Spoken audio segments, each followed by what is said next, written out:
เอามาแต่ไซใหม่นี่คืองามแท้มาแต่ดงแกลงแหละทั้งเฮ็ดทั้งเลื่อยไม้ให้แม่นครบจบเลยอันเส้นเท่าไรนี่ไอ้เม็ดหนึ่ง20,000กีบไปส่งให้เลยไม่ยังก็แล้วแต่ไม่ข้างหรือไม่ไรเม็ดละ20ผักเพิ่นก็บ่ได้โฮงบ่ได้เหี่ยวห้วยคือไปลกมันระบาดนี่พี่น้องเนาะเป็นจังไดสบายดีเนาะห้วยพักเจ้าเป็นยังคือเป็นแนวนี้ตายมันทีโพดมันสังเคราะห์แสงบ่ได้เด้นี่เพราะว่าเจ้าปลูกอยู่หม่องร่มเนาะใต้ต้นไม้พักบ่เติบโตพี่น้องเอ้ยสิกินอยู่นี่แลมื้อแรงเนาะเบิ่งอยู่หั่นเอาลงมาเบิ่งแน่ โอ้ยเฮ็ดคือไข่กับเฮ็ดต้นกล้วยเนาะเฮ็ดได้กินนี่แกงโอ้บ่เป็นหยังเนาะโอ้บ่แตกพี่น้องงามเด้อสันนี่พี่น้องเสาบ่แตกนี่งามเนาะโอเคเลยแหละสาพี่น้องเดี๋ยวเฮาจังมื้อไม่มีหยังมาเมื่อได้ใส่กับเห็นพระเจ้าแล้วก็มันมีเหือกเอาเพิ่นมานำ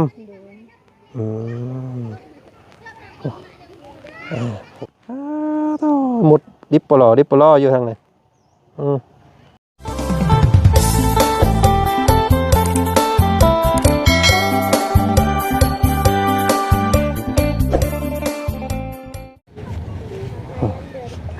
พี่น้องเนาะ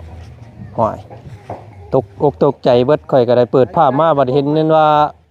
รถแก่ไหม้ข่อยนึกว่ารถอันไหม้เฮือนน้องบุตรเพิ่นโดยทางทีมสร้างเพิ่นเนาะสบายดีสร้างสบายดีโอ้มาเฮ็ดอยู่นี่บ่แม่นเอามาแต่ไซใหม่นี่คืองามแท้มาแต่ดงแกลงแหละทั้งเฮ็ดทั้งเลื่อยไม้ให้แม่น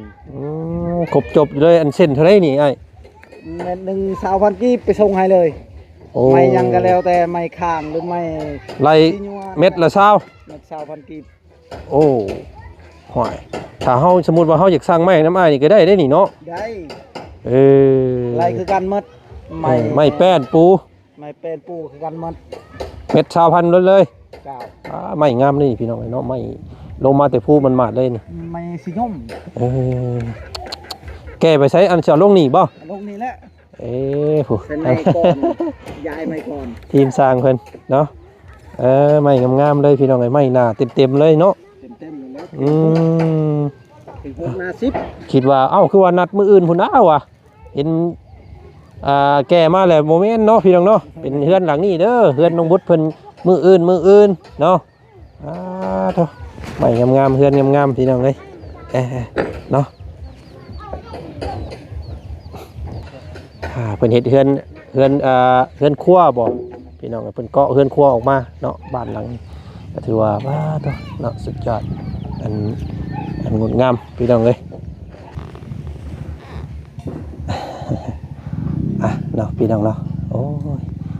หลังจากที่ทางบ่าวจันได้หวนขึ้นเมื่อบ้านรอบนี้พี่น้องเลยเนาะเฮ็ดให้ FC ผู้ใหญ่ใจดีหลายๆท่านเพิ่นคอมเมนต์หาเนาะพี่น้องเนาะเป็นจังได๋ว่าซั่นเนาะปะไล่ทิ่ม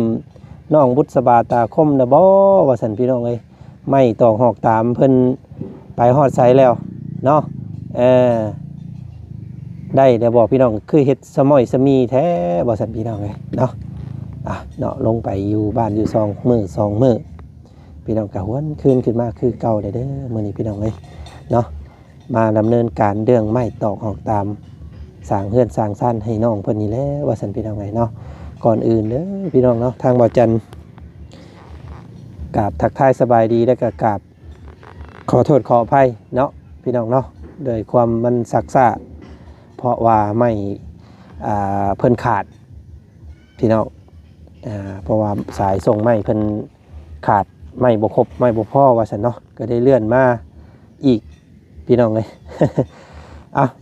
มื้อนี้เนาะพี่น้องเนาะก็สิมาคือสิบ่มีหยังขาดเคลื่อนเป็นมื้ออื่นเด้อพี่น้องมื้อนี้ค่ำแล้วเนาะมื้ออื่นเนาะทางสายส่งไม้เพิ่นได้นัดหมายกันแล้วว่าซั่นเนาะก็สิมาฮอดพี่ช่วงประมาณเที่ยงพี่น้องเลยเนาะ กะพอจันลดสเต็ปใหม่ลงไปอีกหน้อยหนึงเพราะว่าเพิ่นจดมาเมื่อก่อนน่ะมัน18-19 ล้านเกือบเบิดเลยงบที่มีว่าซั่นซะเนาะก็เลยเอาไม้48เอาลงเป็น60จาก70พี่น้องเอ้ยแล้วก็ไม้แป้นปูจาก40เอาเป็น35เนาะแล้วก็ไม้หน้า12นี่5คูณ10นี่ว่าจันสร้าง30เอาเป็น20พี่น้องเอ้ยเนาะแล้วลดสเต็ปลงอีกแล้วก็เฮ็ดให้อันว่ายอดนี้ในตอนนี้พี่น้องเอ้ยเนาะออกมาเรียบร้อยเนาะคือสิบ่มีหยังขาดเคลื่อนคำมันบ่พอก็คือสิบ่ล่วงบ่หลายถ้ามันเดือก็คือสิเดือบ่หลายพี่น้องเอ้ยเนาะว่าจันก็ได้เอาเป็นสเต็ปใหม่ลดลงในนึงเพราะว่าเอาสเต็ปใหม่เฮือนน้องไม้น้องทายน่ะมันอยากเดือนิดนึงก็เลยลดลงก่อนพี่น้องให้เพิ่นเฮ็ดไปนำถ้ามันบ่พอเฮาจังหามาเพิ่มอีกว่าซั่นซะเนาะเพราะว่างบค่าส่งค่าสร้างน้องเพิ่นนี่ยังบ่ทันมีเด้อพี่น้องเอ้ยเนาะยังหยุดสงัดนิ่งอยู่ว่าซั่นซะเนาะยอดค่าไม้พี่น้องเอ้ยเนาะเพิ่นได้ส่งมาแล้วพี่น้องเอ้ยตกทั้งหมดทั้งมวลเลยเนาะทั้งส่งทั้งเสาทั้งอีหยังต่างๆ17 ล้านกับ500,000กีบพี่น้องเอ้ยเนาะครบเบิดแหละว่าซั่นซะไม้ที่รายการเฮ็ดบ้านแป้นไม่คือไม่ค้างไม่สีญัวไม่นั่นแหละพี่น้องเอ้ยเนาะครบหมดเลยไม่ขาวไม่แปรเนาะก็17,500,000กีบเนาะที่นี่ก็สิปรึกษากับทีมงานเนาะบ่าวบุญบ้านป่าบ่าวบุญสารวัตรพี่น้องเอ้ยบ่าวลุงเฮิมเนาะแล้วก็บ่าวจันมีอยู่4ท่าน4คนที่รับสะพานบุญเนาะพี่น้องเนาะจังได๋ก็เดี๋ยวมื้ออื่นจะปรึกษากันอีกเรื่องค่าใช้จ่ายไผสิออกซำใดก็ติดตามมึงนํกันเนาะพี่น้องเนาะเอามื้อนี้มาหาน้องเพิ่นก่อนพี่น้องเอ้ยเนาะเป็นจังไดเลยบรรยากาศตอนบ่ายแก่ๆมื้อนี้พี่น้องเอ้ยเนาะพี่น้องเอ้ยเนาะบรรยากาศตอนค่ำๆเนาะเอาพี่น้องลงมาเรียบร้อยเนาะมาฮอดบ้านฮอดซองของน้องเพิ่นเด้อพี่น้องเอ้ยเนาะบรรยากาศอยู่พี่คึ้มเย็นเนาะเงือกพี่น้องเอ้ยเนาะอากาศแบบว่าหมอกเบิดมื้อนี้พี่น้องเอ้ย เนาะเอามาทักมาทายน้องเพิ่นก่อนมื้อนี้ก็คิดว่าน้องเพิ่นก็คือสิล่ำสิล่อแล้วพี่น้องเอ้ยเพราะว่าเนาะบอกน้องเพิ่นถ่าตั้งแต่มื้อก่อนพุ่นเนาะเพราะว่าไม้มันบ่ครบก็เลยกลับบ้านก่อนที่นี่ทางเจ้าของขายไม้เพิ่นว่าครบเลยเด้อว่าซั่นพี่น้องเอ้ยเนาะรอแต่มื้อส่งอย่างเดียวเนาะมาฮอดจอดถึงแล้ววันนี้พี่น้องเอ้ยนี่บ้านเฮือนซานของน้องเพิ่นเนาะน้องบุตรเอ้ยว้ายอยู่พี่บ่ซั่นนี่พี่น้องเอ้ยเนาะโอ้ยเนาะขมุกขมุมกุ้มเงยอยู่ทำหัวสวนคือเก่ามื้อนี้เถอะเนาะโอ้ผักเพิ่นก็บ่ได้หงบ่ได้เหี่ยวว้ายคือไปลกมันระบาดนี่พี่น้องเนาะเป็นยังไง สบายดีเนาะห้วยพักเจ้าเป็นยังคือเป็นแม่นี่ตายมันทีโพดมันสังเคราะห์แสงบ่ได้ได้นี่เพราะว่าเจ้าปลูกอยู่หม่องล่มเนาะใต้ต้นไม้พักบ่เติบโตพี่น้องเอ้ยเห็นนี่ได้สิได้กินแล้วบาดนี้ตัวนั้นเป็นนี่ได้คือเป็นเติดลกออกโดยว่าสิปลูกมันตายบ่ได้กินซ้ำแล้วอันนี้พี่น้องเอ้ยตัวนี้คืองามแท้ซั่นนี่ตัวนี้ย้อนอันปลูกไว้ทางห้างเอาเนาะหมักถั่วหมักแตงเพิ่นกำลังขึ้นพี่น้องเอ้ยแต่ว่าตัวนี้ผู้ดีนี่อันนี้ผักอันหอมผักบัวนี่ได้เนาะผักบัวก็สังเกตเบิ่งว่าพี่น้องเอ้ยมันบ่ได้ยืนต้นเด้เพราะว่ามันอยู่ใต้อยู่ห่มเนาะมันอยู่ห่มเลยก็เลยเฮ็ดให้อันบ่เติบบ่โตแล้วกันบ่ได้กินซ้ำตัวนี้ก็ได้เนาะขะแยบ่คือคนจักดีคนบัดสูงใหญ่เนาะผู้ตุพอมาได้ใช้ตุพอได้บ่โอ้หากินบ่มานแล้วมื้อนี้เนาะแล้วกันยามเหี่ยวบ่ได้เด้พี่น้องเอ้ยเนาะโตโดยมาพี่น้องมาเนาะฮดเรียบร้อยแล้วบ่ฮดอันนั้น เอาฮดใส่ฮดก่อนเดี๋ยวจะลกไปเล่นนั่นแหละนี่พี่น้องเอ้ยเนาะไปหาย้อนเอาน้ำน่องหัวผุ่นมาอัน มาปลูกเอามันจังอันนั้นเนาะ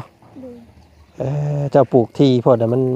บ่เติบโตพี่น้องครับมันประกอบกับบ่ถึกแสงแดดแน่ก็แม่นเนาะอืมนี่ไปเนาะโอ้พี่น้องเป็นจังได้เนาะเจ็บคือเก่าอยู่บ่แข้งขา ใครได้นี่เจ็บ มันยังบ่ได้เนาะโอ้พี่น้องยังไก่บ่ไปใส่แห้วนี่จักกิโลข้ามผู้ไปผู้ป้าตัว ไปแต่เช้าไป6 โมง หากะมานี่ห่อข้าวห่อน้ำไปกินข้างในบ่บ่ได้กินเลยเขาเมื่อย อ๋อ นั่นก็โต เอาพักผ่อนซะพี่น้องเอ้ยเนาะใส่น้องบุดมีหยังซั่นนี่น้ำกระตุกกระตะเพิ่นนี่เฮ็ดโดยหากมื้อแต่หาเฮ็ดแล้วก็ไปเอากูดใส่เบิ่งอยู่หั่นเบิ่งเฮ็ดหยังเพิ่นได้เนาะอันนั้นเฮ็ดมันตุนมันบ่ได้หลายสิกินอยู่นี่แหละมื้อแรงเนาะเบิ่งอยู่หั่นเอาลงมาเบิ่งแน่ โอ้ยเฮ็ดคือไข่กับเฮ็ดต้นกล้วยเนาะเฮ็ดอีได้กินเนี่ยนี่แกงโอ้ยพี่น้องไปเนาะสิพอกันกินอยู่บ่มื้อนี้เนาะ โอ้ย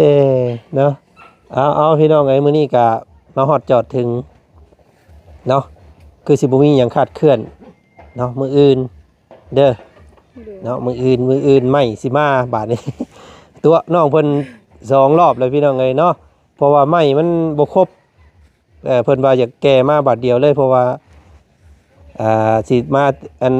หลายรอบบ่ได้เพิ่นว่ายันเปลืองน้ำมันเนาะที่นี่แหละมื้ออื่นเพิ่นว่าคือสิได้ครบอยู่เนาะไม่ตามที่บ่จันสั่งนั่นแหละพี่น้องเอ้ยเนาะติดตามเบิ่งว่าสิงามซำใดไหมเนาะเฮือนเจ้ามื้ออื่นเด้อมื้อนี้บ่ได้มีหยังมาฝากครับเนาะมีหยังบ้านเจ้าเอิ้นมันหยังอันนี้เบิ่งอยู่หั่นพี่น้องเอ้ยปงบ่ฮะปงบ่ปงโบยใช่เบิ่ง ปงโบยเนาะปงบูลบ้านข่อยเอิ้นมันเผาเนาะบ้านเจ้าเอิ้นมันปงโบยปงบูนปงบูนเอิ้นบ่คือกันโอ้ยตายคักบัดนี้พี่น้องเอ้ยใส่เดี๋ยวน้องๆไปทางใดแหละไปอาบน้ำอาบน้ำใส่ก็ได้พี่น้องไงเนาะเอารถเอียงเข้ามาฮอดอยู่เนาะมื้ออื่นเนาะบ่มีหยังนั่นเนาะรถแก่ไม้แก่ตอกมาเรียบร้อยอยู่เอาพี่น้องนี่แหละหม่องวางไม้วางตอกก็จัดไว้เรียบร้อยเนาะปีนี้ได้เสาเฮาไปเปิดเบิ่งอยู่เพิ่นนั่นอยู่บ่เนาะเอาไว้ฝากน้องๆเพิ่นเด้อเนาะบ่มีแนวกินมาต้อนซับมื้อนี้ซื้อแต่มันเผามาฝากพี่น้องเอ้ยเนาะวิ่งตรงขึ้นมาเลยว่าจันก็ได้เนาะบ่มีของฝากของต้อนเป็นแนวกินซ้ำได้มื้อนี้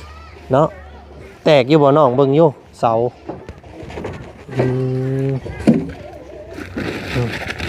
ปึ๊บโอ้บ่เป็นหยังเนาะโอ้บ่แตกพี่น้องงามเด้อสันนี่น้องเสาบ่แตกนี่งามเนาะโอเคเลยแหละสาพี่น้องเดี๋ยวเท่าจังมือไม่มีอย่างมาครบสะก่อนจังพากันย้ายไปมงเดียวพุ่นเนาะมงนี้สิได้การทำการมากผู้แหละคาส่งคาสร้างครบสะก่อนจังพากันมากเนาะมากก็หาคู่หาคนมันง่ายได้นี่เนาะเรื่องพี่เรื่องน้องหลายอยู่บ่อยู่บ้านเนี่ยหลายอยู่เงินไก่เงินเคียงนี่หาเพิ่นได้เพิ่นอยู่เนาะคำสีจ้างนี่ก็บ่ไหวเลยพี่น้องเลยมีแต่สิซื้อเนี่ยอยู่เนี่ยกินให้แล้วก็หาคนมามั่งเนาะแล้วก็หามั่งแล้วก็ต้องหาปุ๊กอีกได้พี่น้องเลยเนาะสิไปปุ๊กวงได้พอได้ปุ๊กธรรมดาอยู่ธรรมดาปุ๊กกันอยู่ใต้ต้นไม้ต้นหยังพุ่นก็ได้บ่อันน่ะแบบกระตูบน้อยนะบัดสิมั่งนี่พี่น้องเพื่อสิได้เคลื่อนสิแล้วเนาะยันมันโดนเติบได้ยันฝนตกห่ำฝนตกแล้วไปขอเฮือนพี่น้องอยู่ก็ใครอยู่ยามนี่มันหนาแรงเนาะคือสิบ่มีผลนะมั้งเอาพุ่นแหละพี่น้องไอ้สิให้งบให้งบเพียงพอพุ่นแหละจังสิทำการมากเนาะเพราะว่าลำบากได้คำว่างบบ่พอยันมันดนคือ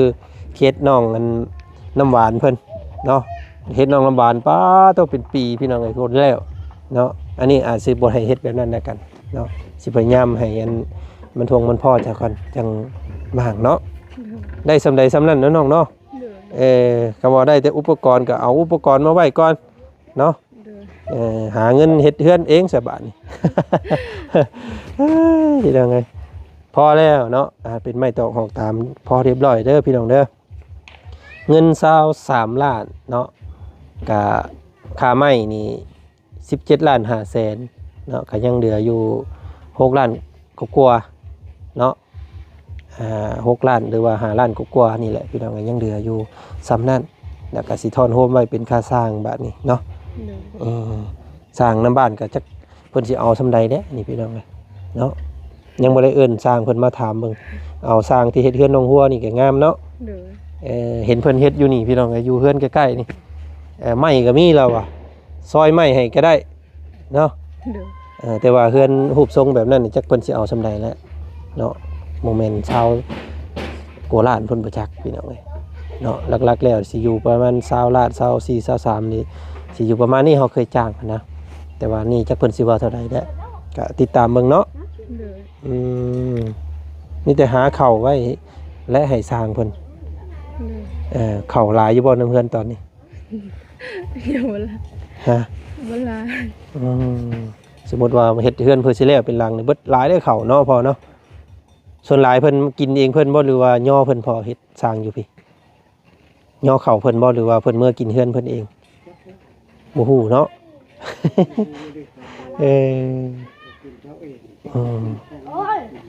คำว่าไล่สร้างเพิ่นนี่ก็สิเอาเป็นแบบว่าให้เพิ่นกินข้าวเพิ่นเองเนาะบ่เลี้ยงข้าวและพี่น้องคำเลี้ยงข้าวนี่โอ้โตน้องบุตรตายแล้วแท้ๆจักสิหาข้าวมาได้ใส่ให้เพิ่นเนาะข้าวก็เบิดล่ะหมูป่ายังบ่พอหมูป่ามันปุ๊บแล้วเดี๋ยวนี้เนาะข้าวเบิดเลยอยู่ให้มันปุ๊บขึ้นไปหม้องอื่นแล้วคำได้หมูป่าแล้วบอกลูกเด้อสิมากินน้ำที่นั่งไงเนาะ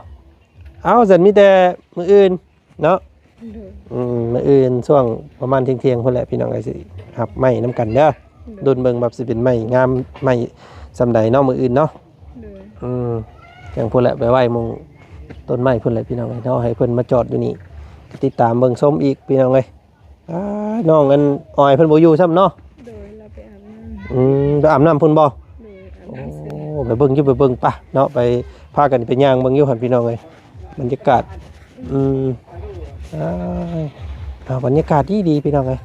เนาะเจ้ายังบ่ได้อาบบ่คำพุ่นให้เจ้าเนาะพี่น้องเอ้ยเนาะก็ติดตามเบิ่งว่าสิเป็นยังไงเฮือนซ่านของนี้พี่น้องเอ้ยเนาะก็สิใช้เวลาแน่ก็ขึ้นอยู่กับบุญวาสนาของน้องเพิ่นแล้วกันนี่ครับอากาศดีๆบรรยากาศตอนค่ำๆมื้อนี้เนาะเข้ามาฮอดจอดถึงแล้วพี่น้องเอ้ยนี่พักตัวที่ว่ามันถึกแสงแดดนี่งามเลยพี่น้องเลยพักน้องเพิ่นโอ้บ่ได้เนาะแล้วกันโธ่อันพอเจ้าเวลาเราข้ามน้ำไปพุ่นนั้นเรามีเรือบ่โอ้เรือเจ้าเองบ่อ๋อยืมเพิ่นเอาโอ้พี่น้องไอ้น้ำมันเริ่มบกแห้งเยอะเนาะโอ้น้ำใสงามบาดนี่พี่น้องผู้น้องๆเพิ่นรอข้ามมาอยู่ทางนั้นพี่น้องเนาะเพิ่นสิเอาเรือข้ามไปได้หั่นตอนป่าก็ได้บ่อยากคิดสภาพพี่น้องไอ้ตอนที่น้ำมันขึ้นมาเลยพากันสอนป่าเชิงๆเลยนะเนาะที่นี่โอ้ยน้ำบกคักกะลีพี่น้องไอ้เนาะมี FC เพิ่นหลายคู่หลายคนเพิ่นคอมเมนต์มาว่างามมื้อตอนที่ว่าจันบินโดรนขึ้นนะพี่น้องเอ้ยเนาะคืออยู่ในวรรณคดีเลยว่าสันพี่น้องคือรูปภาพเลยเนาะเพราะว่ามุมสูงเลยก็เห็นให้เห็นโค้งของอันนี้เด้พี่น้องเอ้ยเนาะถูกอันนี้รถไถลงพี่ไร่บ่ผู้ใดเพิ่นมีรถไถลงมาแก้เอาน้ำเนาะ โอ้แต่ว่าน้ำไหลตลอดเลยพี่น้องเลยน้ำใสน้ำไหลตลอดเนาะโอ้พากันอาบผู้อาบเทิงอาบลุมอาบต่ำอาบสูงต้องไปพุ่นอีกแล้วพี่น้องเลยต้อง ไอ้สุอายมาแล้วเล่นนี้น้องก่อย ไผน้องผู้ชายนะ โดยผู้นั้น ผู้ แล้วก็ผู้นี้ ใส่ผู้ใด พา ผู้ เหือ ผู้ให้เฮือนี่ก็แม่นบ่ โดย อืมอ๋ออันนี้เพิ่นพายเฮือไปเอาอันสองคนนี้ได้นี่เนาะ โดย นี่พี่น้องเอ้ยเวลา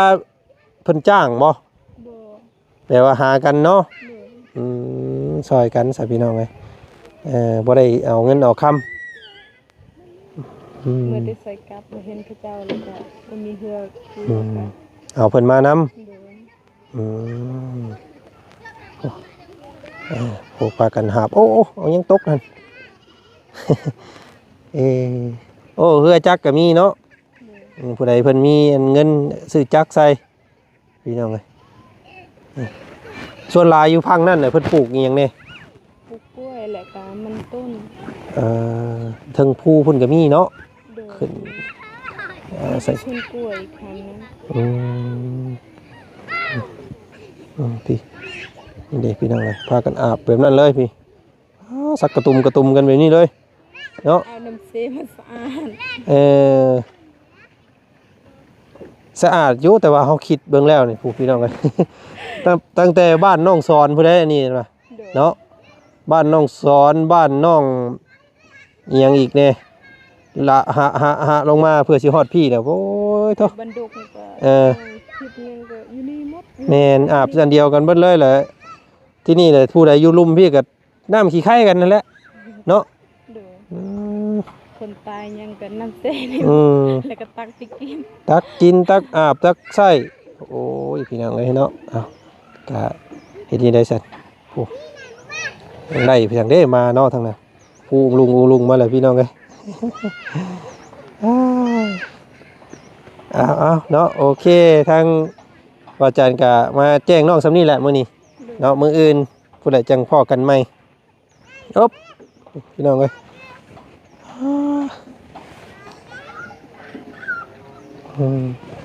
ไปซะเนาะหาพักผ่อนหาเอาอาบน้ำอาบท่าซะเด้อ โดย มื้ออื่นพ่อกันใหม่เนาะ โดย มื้อนี้ไปป้าก่อนสบายดีน้องบุษบาพี่น้องเอ้ยเนาะรุ่นน้ำกันว่าแบบเพื่อนแบบซ่านสิเป็นแบบใดเนาะสิใหญ่สิกว้างสิงดสิงามสำใดเอาคือสิยังบ่มีเพื่อนไผในบ้านคือแน่นอนพี่น้องเนาะเดี๋ยวเขาจังเบิ่งแบบบ้านงบในการเฮ็ดบ้านเจ้าพ่อซะก่อนจังเบิ่งน้ำกันเนาะตอนนี้ยังบ่ให้เบิ่งยังบ่ให้ความบังหรอกพี่น้องได้ไม้ก็เอาไม้ก่อนเนาะ โดย เอาไม้มาแยงต่างนั่นก่อนก็ได้เพื่อสิได้ไม้ได้ตอกนี่ก็บ่แม่นของถึกได้10-20 ล้านเพิ่นได้เนาะค่าไม้ก็ได้ป้าแพงเลยพี่น้องไม้คู่มือนี่จังไดก็ขอให้น้องเพิ่นได้เฮือนไวๆได้น้องเด้อ โดย ไปซะเนาะไปแล้วสบายดีเนาะเอาไปพูดให้พี่น้องไปเมื่อรับทางบ่าวบุญเพิ่นต่อเนาะโอ้โธ่อาบเย็นเนาะน้ำเนาะ ผู้ล่างอยู่พี่น้องเอ้ยโอ้โธ่หมดดิบปลออยู่ทางไหนเอาโอเคซะพี่น้องเอ้ยเนาะคลิปนี้ทางบ่าวจันทร์กับสิขอตัวลำลาก่อนเนาะพบเจอกันใหม่อีกคลิปหน้าและกันเนาะคลิปนี้ทักทายสบายดีพ่อแม่พี่น้องเด้อเบัดสุขุสุคนเด้อเจอกันใหม่เนาะไป